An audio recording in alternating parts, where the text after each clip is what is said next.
읽은 본문 말씀을 가지고 저주의 나무가 생명의 십자가로, 저주의 나무가 생명의 십자가로라는 제목으로 함께 말씀을 나누고 은혜 받는 시간 갖기를 원합니다. 오늘은 인류 역사상 가장 어둡고 참혹한 비극이 일어난 날인 동시에 우주에서 가장 위대하고 찬란한 구원이 완성된 성금요일이라고 불리어집니다. 빛이신 하나님께서 하나님의 아들께서 피조물인 인간의 손에 벌겨 벗겨진 채 십자가에 못 박히시고 하늘조차 그 끔찍한 광경을 참아 보지 못해 정오부터 3시까지 짙은 흑암으로 온 땅을 덮어버렸던 참혹한 침묵과 죽음을 성경은 묘사해 주고 있습니다. 그러나 교회는 이토록 끔찍한 사망의 날, 이날을 향해도 역설적이게 성금요일, 거룩한 금요일이란 단어를 붙여 주었습니다. 왜냐하면 골고다 언덕 위에 세워진 그 참혹한 사형 위에서 에덴 동산에서부터 시작된 인간의 끔찍한 반역, 죄와 저주의 사슬이 영원히 끊어지고 우리를 향한 하나님의 맹렬한 공의, 측량할 수 없는 사랑이 완벽하게 하나 된 사건, 구원의 놀라운 드라마가 성취된 사건이 이 십자가 사건이기 때문에 그렇습니다. 그래서 우리가 함께 읽었던 신명기, 요한복음, 갈라디아서 세 본문을 통해서 구약 그 시대를 시작해서 복음서 이 시간을 거쳐서 오늘 우리까지 그 역사적인 파노라마를 함께 살펴보면서 성령님께서 우리의 눈을 열어주셔서 이 저주의 나무, 이 십자가가 성경에서도 저주였고 로마 당시 처형으로도 저주로 보였던 이 저주의 나무가 어떻게 우리를 살리는 생명의 나무로 하나님이 선택하셨는지 그 피 묻은 대속의 신비를 우리가 확인하고 감사하고 하나님을 찬양하는 복된 시간이 될 수 있기를 예수님의 이름으로 축복합니다. 먼저 이 십자가의 신비를 이해하기 위해서 우리는 구약의 시내산 언약으로 한번 올라가 봐야 합니다. 신명기 21장 22절 23절은 고대 이스라엘 사회에서 사형에 해당하는 죄 지은 자의 시체를 어떻게 처리해야 하는지 이 규정이 오늘 우리가 읽은 신명기 21장 22절 23절에 나오죠. 그 시체를 나무 위에 밤새도록 두지 말고 그날에 장사하라 그럽니다. 왜냐하면 나무에 달린 자는 하나님께 저주받았다라고 분명하게 기록하고 있기 때문이죠. 고대 이스라엘은 철저하게 언약 공동체입니다. 혈연 공동체이기라기보다는 언약 공동체, 우리가 알고 있어야 되는데 자꾸 이스라엘을 혈연 공동체에 생각하는데 아닙니다. 출애굽할 당시에 아브라함의 혈연적인 후손만 온 게 아니고요. 그 당시에 중단 잡족이 같이 나왔다 그래요. 근데 그 잡족이 이스라엘에 편입된 이유는 그 어린 양의 피에 동참한 그 사람들, 하나님의 약속을 믿고 하나님의 구원의 반열에 동참한 그 사람들을 하나님이 다 언약 공동체로 품어주셨고 그들을 이스라엘로 부르셨어요. 그래서 이스라엘은 엄밀하게 혈연 공동체가 아니라 언약 공동체인 거죠. 그래서 그들에게 죄란 단순히 개인적인 일탈이나 실수가 아닌 겁니다. 왜냐하면 그들은 우리나라 옛날에 고대 사회의 명예훼손치 이런 정도가 아니고요. 하나님의 언약에 의해서 기준이 잡혀있는 공동체이기 때문인 거죠. 그것은 거룩한 왕이신 하나님의 통치를 거부하는 반역이라는 거예요. 단지 그 민족에 대한 죄 반역 이런 게 아니고요. 하나님의 언약 그것을 깨는, 그래서 민족이 하나님께 떨어져 나가는 그 일을 행한 자, 이것이 그 공동체의 죄였기 때문에 그렇습니다. 그래서 거룩을 유지하기 위해서 거룩해야 될 하나님의 나라와 땅, 그 공동체가 오염되지 않기 위해서 죄를 처리해야 될 것이고, 이게 제사였고 이게 율법이라는 거예요. 우리는 이런 생각을 가지고 구약의 율법을 봐야 되는 거죠. 단지 그냥 어떠한 죄, 윤리적인 차원이 아니고 이 죄가 오염되면, 부정되면 하나님이 그 공동체에 임재할 수 없는, 그래서 이 죄는 반드시 처리되어져야 하는 겁니다. 그래서 죄인을 처형한 뒤 그 시체를 기둥이나 나무에 매달아 높이 전시하는 것, 이것은 공동체를 위해서 이렇게 무서운 거다. 즉 그 자가 끔찍한 죄인이 아니 그 의미가 아니에요. 이렇게 죄가 무섭다는 거예요.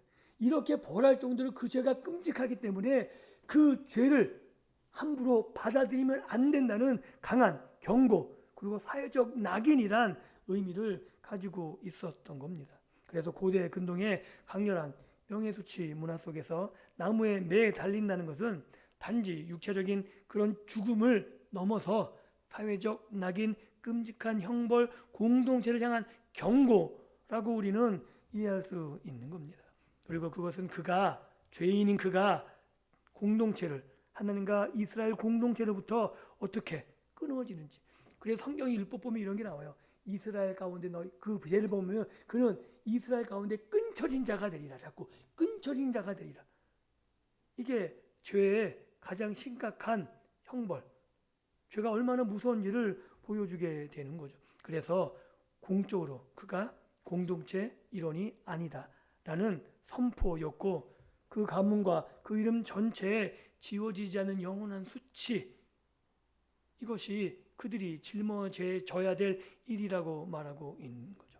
그래서 나무에 달린 자는 하나님의 저주라는 표징이 그렇게 선언되고 있는 겁니다. 이 저주는 사람들의 눈에 보이는 가시적인 심판이었고요. 그가 언약의 축복에서 영원히 끊어져 멸망의 나락으로 떨어지는, 그러니까 눈에 보이는 가시적인 일이라는 거예요. 즉 말로만 해서는 사람들이 받아들이지 않기 때문에 눈에 보여지는, 우리가 이제 부활절에 성찬 식을 할 텐데 이 성찬식이란 게 예수님의 십자가와 그 몸과 피가 어떻게 찢겨지고 어떻게 흘렸는지 눈에 보이는 것으로 보여지는, 그래서 보이는 복음이라고 말하는 것처럼 이 죄의 끔찍함이 십자가로 눈에 보여지는 경고라고 말할 수 있는 거죠. 이 엄격한 율법 안에도 놀랍게 하나님의 자비가 숨겨져 있습니다. 오늘 우리가 읽었듯이 하나님은 그 시체를 밤새도록 나무에 매달아 수치를 계속해서 주도록 방치하지 않으십니다. 아무리 끔찍한 죄인일지라도 해지기 전에 반드시 나무에서 내려 땅에 장사해서 땅이 더럽혀지는 것을 막으라고 명령하시죠. 그래서 이 본문은 우리에게 하나님 나라의 두 가지, 이것이 양립할 수 없다는 것을 보여줍니다. 하나님의 거룩하심은 죄를 결코 가볍게 여기지 않고 심판하시지만 동시에 하나님의 자비, 하나님의 사랑, 하나님의 거룩은 인간을 영원한 수치와 멸망 가운데 버려두지 아니하시고 그 수치를 덮음도 친히 보여주고 계시다는 겁니다. 그래서 이 신명기의 율법은 오늘 우리들에게도 동일하게 말씀하고 있는 거죠. 왜냐하면 인간은 아담과 하와 이래로 죄의 본성을 가지고 있거든요. 그러니까 우리가 죄를 졌기 때문에 죄인이 아니라 죄를 짓는 욕망, 죄의 본성을 갖고 나기 때문에 죄를 지을 수밖에 없는 거예요. 그런데 하나님의 자비가 함께하지 않으면 우리는 죄의 본성 때문에 죄 가운데 빠져 영원히 멸망당할 수밖에 없는데, 하나님이 그를 방치하지 않으시고 수치와 명한 가운데 버려두지 아니하시고 하나님이 품어내시는 그 수치를 덮는 것이 신명기 안에도 이미 보여주고 있다는 거죠. 그래서 이 구약의 율법은 과연 이 피할 수 없는 끔찍한 죄와 저주의 수치를 누가 어떻게 끝낼 것인가? 하나님이 덮으시거든요. 하나님이 방치하지 않으심을 그 말씀 속에 숨겨 놓으셨다는 거예요. 그런데 이스라엘은, 사람들은 하나님이 그 은혜를 보지 못하고 단지 저주하신 하나님라고만 생각했다는 거죠. 그래서 오늘 우리들에게 이 구약의 신명기를 통해서 하나님이 던져놓으신, 숨겨놓으신 은혜가 어떻게 예수님을 통해서 성취되는지 함께 살펴보아야 하는 것. 그래서 요한복음 19장 17절은 그 구약의 말씀을 받아서 이렇게 말하고 있는 거예요. 그들이 예수를 맡음에 예수께서 자기의 십자가를 지시고 해골이라 하는 곳에 나가시니, 사람들이 이해를 못한 거죠.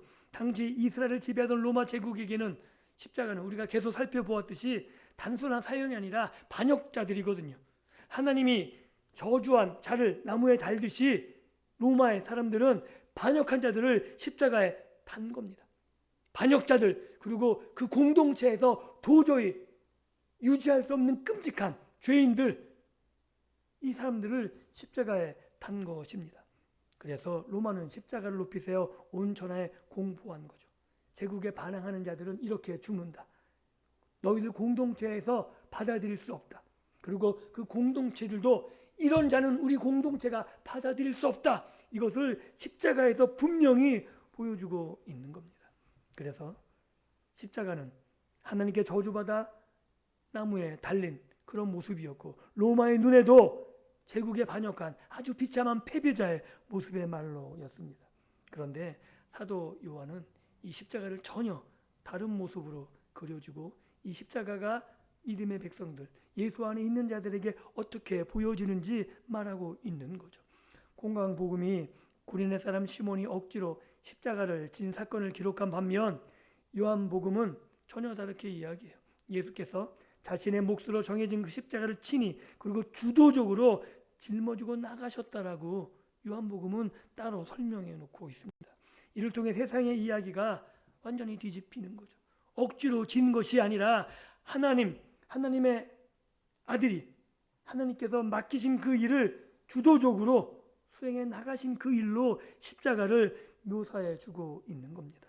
그래서 유대 종교 지도자들, 로마의 지도자는 십자가를 통해 우리가 예수를 죽였다, 승리했다라고 말했어요. 진짜. 그래서 끝까지 무덤을 봉인하면 그 예수가 죽고 예수를 따르던 자들이 다 흩어지고 이제 끝났다. 왜냐하면 그 전에도 그런 반역자들이 있었거든요. 강도들, 그래서 로마의 반역자들, 그래서 지도자들이 힘들었는데 그 지도자가 죽자 와해된 사건이 있었어요. 그래서 가말리엘도 유대 총회에서 그렇게 이야기하잖아요. 그 제자들 막 그랬을 때 가만 버려둬라. 우리 앞에 그런 일들이 있었는데 그 지도자가 죽자 다 와해됐다. 그러니 예수가 정말 하나님의 선지자면 너희가 하나님을 반역하는 것이 되고, 그가 하나님의 선지자가 아니면 다 와해될 거니까 그냥 내비둬라 라고 가멜리엘이 직접 말하고 있거든요. 그런데 예수님께서는 그 자신이 진 십자가가 비참한 모습이 아니라 아버지의 뜻에 순종해서 자기 백성을 친히 구원하기 위해서 저주의 나무를 친히 짊어지시고 사망의 권세를 향해서 한 걸음 한 걸음 뚜벅뚜벅 걸어 나가신, 그리고 마지막 영광을 이루기 위해서 나가신 길이라고 성경은 말하고 있는 겁니다. 즉 우리 예수님은 어떤 조건이나 상황 때문에 희생하는 무기력한 순교자가 아니라는 거죠. 창조주이신 하나님, 또 예수님께서 피조물의 조롱과 채찍을 묵묵히 받으시고 당신을 십자가에 못 박는 자들을 위해서 기도하셨던 것을 요한복음은 기록합니다. 아버지, 저들의 죄를 용서하여 주십시오. 자기들이 하는 일을 알지 못하기 때문입니다. 이게 예수님이 마지막 십자가 앞에서 불쌍히 여기시며 그들을 위해서 기도하신 내용입니다. 세상은 십자가를 죽음과 수치의 상징으로 만들었지만 우리 주님은 자발적인 순종과 열성적인 사랑으로 그 십자가를 껴안으시고, 그래서 이 십자가는 오늘 우리들에게 영원한 생명과 승리의 보좌로 완전히 역전시켜 버리셨죠. 그래서 우리가 십자가를 바라보면 단지 수치스럽게 여기지 않습니다. 오히려 그 십자가가 하나님 나라를 얼마나 사랑하신 것인지 하나님의 은혜의 상징으로 우리가 그 십자가를 보면서 감격하고 감사하지 않습니까? 이제 이 놀라운 십자가 사건이 궁극적으로 어떻게 또한 갈라디아서 사도 바울의 입을 통해서 오늘 우리 시대까지 전해지는지 마지막으로 살펴보았으면 좋겠습니다. 갈라디아서 3장 13절에 이렇게 기록합니다. 그리스도께서 우리를 위하여 저주를 받은 바 되사, 저주 받으셨다는 거예요. 주님이 율법의 저주에서 우리를 속량하셨으니 기록된 바 나무에 달린 자마다 저주 아래 있는 자라 하였습니다. 바울은 여기서 신명기 21장의 말씀을 끌고 와서 십자가의 본질을 꿰뚫고 이야기하는 거죠. 헬라어 원문은 좀 더 충격적으로 이야기합니다. 바울은 예수님께서 단순히 십자가에서 고통당하셨다거나 저주를 살짝 맛봤다는 게 아닙니다. 죄를 알지도 못하시는 그 거룩하신 하나님의 아들께서 우리를 대신해서 자신이 철저히 그리고 완전하게 저주 자체가 되셨다는 거죠. 하나님의 모든 저주를 한 몸에 다 받아내셨다라고 말하는 겁니다. 이것이 십자가인 거죠. 그래서 종교개혁자 존 칼빈은 이 십자가를 이렇게 말합니다. 위대한 법정적 대속 사건. 십자가는 단순히 도덕적인 본보기가 아닙니다. 그것은 하나님의 정의로운 법정, 의로운 법정 하나님 앞에서 가장 공의롭게 집행된 법정 사건이라는 거죠.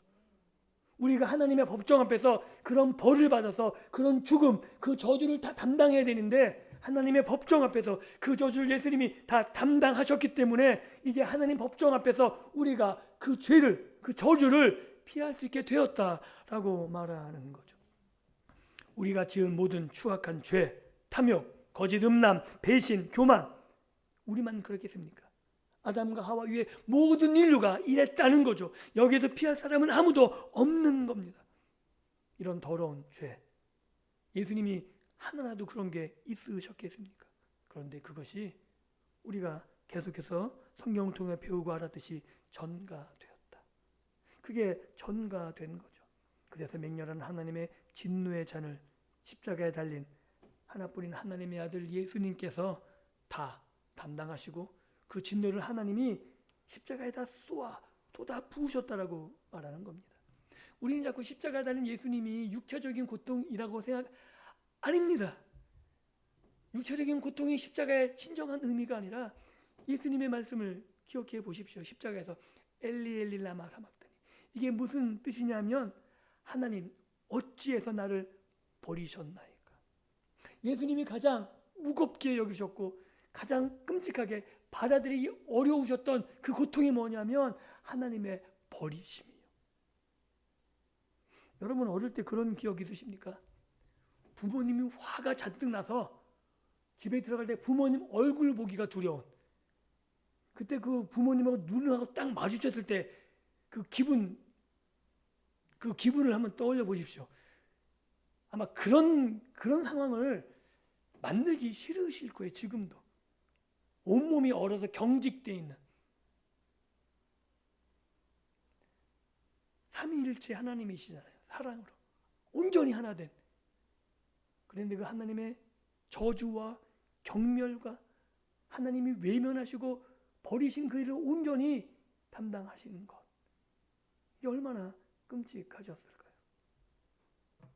그게 예수님의 십자가라는 거죠. 그래서 교부 어거스틴은 이 십자가를 묵상하며 이렇게 고백했다 그럽니다. 그리스도께서는 우리를 너무 사랑하셨기 때문에 기꺼이 우리의 주가 되어주셨다. 그분은 우리의 저주와 죽음을 취하시고 그분이 취하셨다는 거예요. 대신 자신의 영원한 생명과 의로움을 우리에게 입혀주셨다. 이게 예수님께서 하신 일이라고 말하는 거죠. 또한 영국의 청교도 설교자들, 영국의 우리의 신앙의 선배들은 이렇게 촉구했다 그럽니다. 십자가를 바라보십시오. 저 십자가에 박힌 대못은 로마 군병이 박은 것이 아니라 바로 나의 죄악이 박은 겁니다. 저주의 나무에 매달려 찢기신 주님의 육체는 내가 받아야 할 영원한 지옥 형벌이 얼마나 무섭고 끔찍한 것인가를 보여주는 동시에 나를 향한 하나님의 사랑이 얼마나 깊고 측량할 수 없는지를 보여주는 영광스러운 구원의 증거입니다.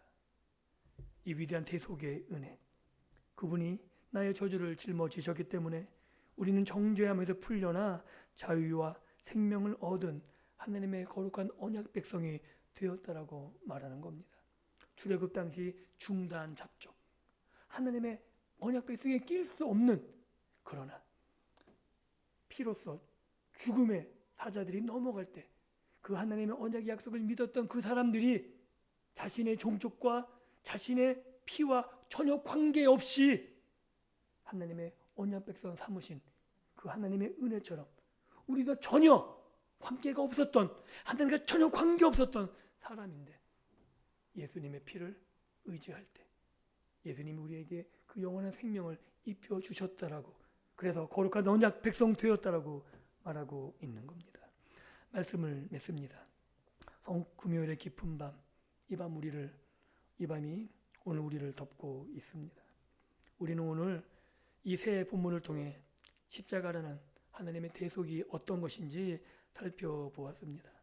신명기가 요구했던 그 무서운 언약의 저주를 요한복음의 예수님은 왕의 권세와 자발적인 순종으로 묵묵히 그 십자가를 짊어지셨고, 또한 갈라디아서는 그 사건이 곧 우리들을 살리기 위한 예수님께서 친히 저주가 되신, 예수님이 친히 저주를 짊어지시고 우리에게 생명을 주신 사건이라고 선포하고 있습니다. 그래서 우리는 한번 돌이켜 봐야 되는 거죠. 주님의 십자가 앞에 선 우리는 어떻게 살아야 하는가. 그래서 본문은 우리에게 참된 제자로서 어떻게 살아가야 되는지 우리에게 말하고 있습니다. 우리는 세상의 방식대로 살 수 없는 존재들인 거죠. 세상은 자신이 살기 위해 타인에게 끝없이 수치를 줍니다. 그래야지 내가 의로워 보이거든요. 남을 막 정죄하는 사람은 그 이유가 뭐냐면 자기가 높아지기 위해서 나는 그렇게 안 했어. 이게 세상의 논리이거든요. 그런데 그리스도께서는 우리의 모든 수치, 우리의 저주를 당신의 몸으로 다 흡수해내시고 우리에게 영광과 축복의 옷을 입혀주셨습니다. 그렇기 때문에 그 십자가를 예수님과 함께 통고한 우리들은 더 이상 세상의 저주와 혐오, 정죄와 험담을 퍼뜨리는 그러한 세상의 이야기에 동참하지 않으셨으면 좋겠습니다. 우리를 향해 날아오는 세상의 오해, 상처 있죠. 가정 안에서도 아픔과 갈등이 있습니다. 교회 안에서도 당연히 있습니다. 그런데 그것을 남에게 전가하는 방식이 아니라 예수님처럼 예수님의 형상을 닮아 내가 그것을 온전히 짊어지고 십자가 앞에 나갈 수 있기를 예수님의 이름으로 축복합니다. 그래서 우리 공동체가 십자가 안에서 우리의 모든 잘못들과 이런 것들이 녹여지는, 그래서 하나됨이 그냥 조각조각난 하나됨이 아니라 십자가 아래서 전부 다 녹아져서 우리 하나됨이 온전하게 되는 그런 온전한 믿음의 공동체가 되었으면 좋겠습니다. 그렇게 될 때 하나님의 사랑이 우리 공동체 안에 넘쳐나게 될 것이고 그 평화가 예수님의 은혜 아래 진정한 억지로 묶여진 평화가 아니라 예수님 때문에 우리 안에서 자연스럽게 자유함을 누리는 평화의 공동체가 될 것이기 때문에 그렇습니다. 예수님이 이렇게 말씀하셨습니다. 누구든지 나를 따라오려거든 자기를 부인하고 자기 십자가를 지고 나를 따를 것이니라. 이 초청에 우리 모두가 반응했으면 좋겠습니다. 그리고 이 엄숙한 초청이 오늘 우리들에게 우리의 살 방향이 어떤 것인지를 잘 보여주고 있는 거죠. 십자가를 회피하려던 마음, 뭐 여기 있는 저라고 다르겠습니까? 그런 마음이 있죠. 왜냐하면 힘들고 어려우니까. 그런데 예수님의 길을 따르는 우리 공동체, 우리들이 되었으면 좋겠습니다. 그래서 나를 대신해서 저주받은 이 나무, 그리고 생명과 구원의 십자가로 바꿔내신 예수의 사랑 앞에 우리 자신을 맡기고 예수님의 뒤를 따라서 예수님이 받았던 그 고난에 동참하는 삶. 그래서 예수님이 품어서 온 우주를, 아니 온 이 땅의 사람들을 생명으로 구해내셨듯이 우리가 가는, 우리가 있는 우리의 가정과 우리의 일터와 우리의 모든 지경들에서 생명이 넘쳐날 수 있는 그러한 믿음의 삶을 살아갈 수 있기를 예수님의 이름으로 축복합니다. 이제 이틀 있으면 부활의 아침을 맞이하게 됩니다. 그 부활의 아침은 예수님의 십자가를 통과한 뒤에 우리들에게 주어진 겁니다. 그래서 우리도 예수님의 부활에 동참하기 위해서 예수님의 죽음에 기꺼이 동참하고 예수님이 가셨던 그 길을 묵묵히 걸어가며 그 부활이 단지 추상적인 개념적인 이야기가 아니라 우리의 삶 속에서 정말 예수님의 부활이 나의 부활로 경험되어지고 그 기쁨과 감격을 누리는 부활의 새 아침을 맞는 우리 모두가 우리 믿음의 공동체가 될 수 있기를 예수님의 이름으로 축복합니다.